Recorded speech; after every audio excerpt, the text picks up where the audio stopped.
So you started fighting, and then you were winning fights. Like you were winning a bunch of fights. I looked at your thing, and you were like 14 out of 16 wins. And then you took like a 3-year hiatus to do promotion. First of all, what was that about? Why did you stop to do promotion? And number two, what was that like? Because I've done 2 shows in Thailand, so I can kind of attest that it's not a fun thing to do, man. It's like way more work than it sounds when you first start. That's a loaded question right there. How you like it? That's a loaded question.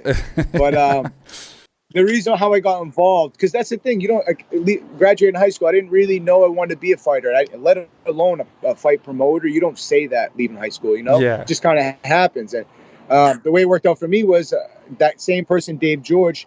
When I started training at his gym for 3 fights, the promotion ended up going up on one of them, and they were at a position where they couldn't pay the fighters, and they were interested in selling. So Dave bought the promotion from them. It's called Combat Zone, and we're based out of Manchester, New Hampshire right now, and it's one of the longest running promotions in New England. We've had guys like Kenny Florian, Joe Lasson, just a who's who, all guys from New England fight through. So I take a lot of pride in carrying the torch for Combat Zone, but at the time, so Dave, the promotion's in a standstill. So Dave goes over, pays all the fighters on the last show, to keep the name of the show good and things, does right by all the fighters.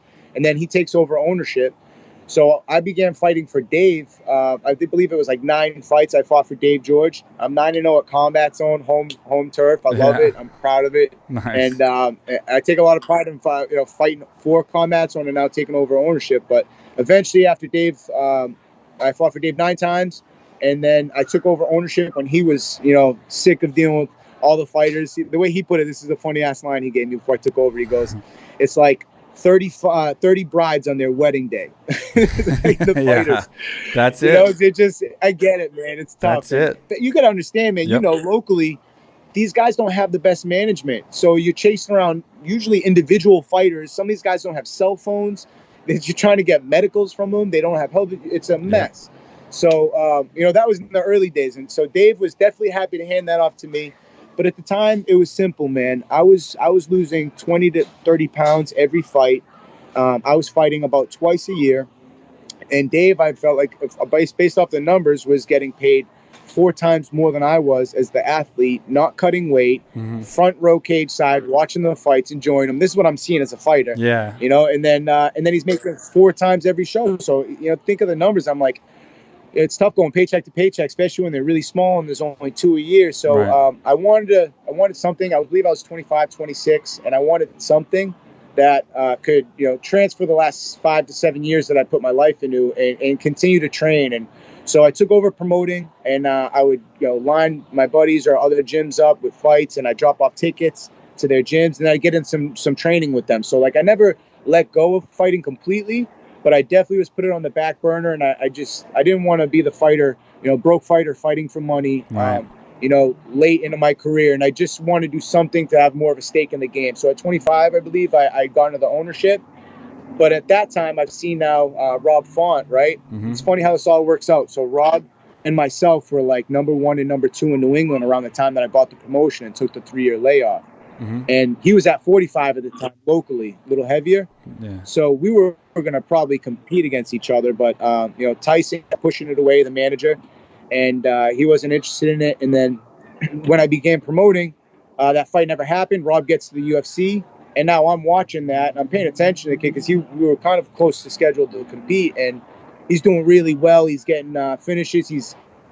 Now all of a sudden he's got a fight on the TD Garden card in Boston, and it was a couple months out, and I just got off set for Here Comes the Boom, that movie that Kevin James made out of Boston, and my sister signed me up for it.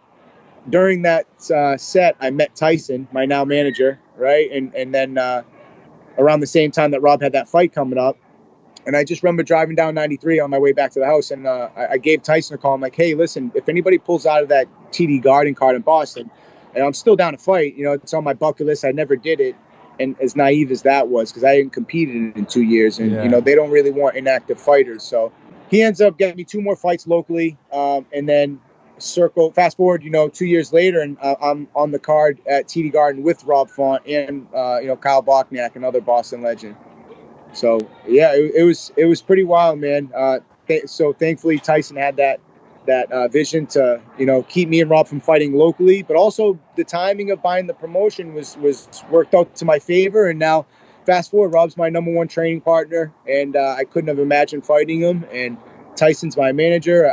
I think I got the A team behind me, but it's all about timing. Like, I couldn't have done that when I first started my career. We all had to go through the shit first. Yeah. And I think that we've all been burned a bunch, and think we know a good thing when we get it, and we're happy with our team. And now it's just all about getting in work and less of the drama and bullshit, you know?